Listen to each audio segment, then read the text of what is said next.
Kejanggalan temuan jasad Brigadir Esko, warga tak mencium ada bau busuk, padahal sudah tewas beberapa hari.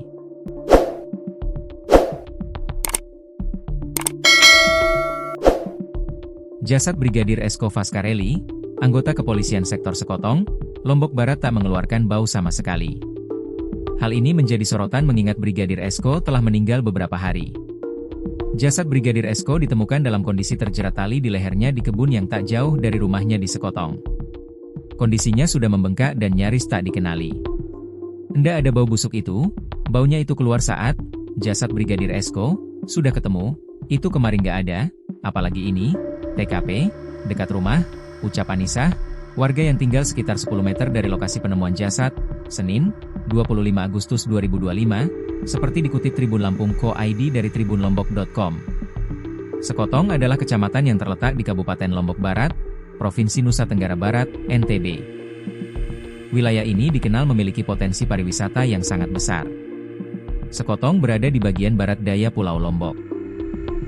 Wilayah ini didominasi oleh perbukitan, teluk, dan garis pantai yang indah. Potensi utama Sekotong adalah sektor pariwisata. Terdapat banyak pantai dan gugusan pulau-pulau kecil, gili, yang masih alami dan belum sepadat gili di bagian utara Lombok. Beberapa gili terkenal di antaranya, Gili Nanggu, Gili Sudak dan Gili Kedis, serta Gili Gede. Selain pariwisata, masyarakat Sekotong juga beraktivitas di sektor perikanan dan pertanian. Pemerintah daerah menganggap Sekotong sebagai kawasan strategis untuk pengembangan masa depan Kabupaten Lombok Barat. Anissa, yang tinggal sendiri karena suaminya sedang merantau ke Sumbawa, juga tidak mendengar suara mencurigakan sebelumnya. Padahal, lokasi penemuan jasad berada persis di belakang rumahnya.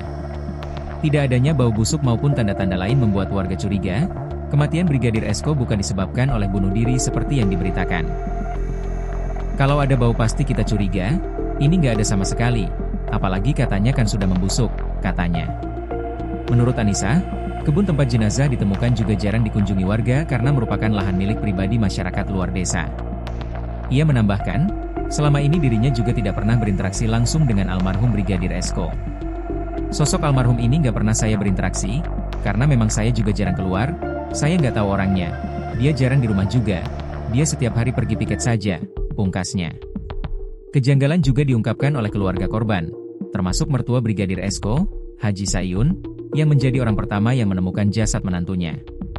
Sayun menjelaskan, posisi korban yang terikat tali tidak menjulur dari atas ke bawah, namun dari samping dengan posisi tergantung di pohon yang terbilang kecil.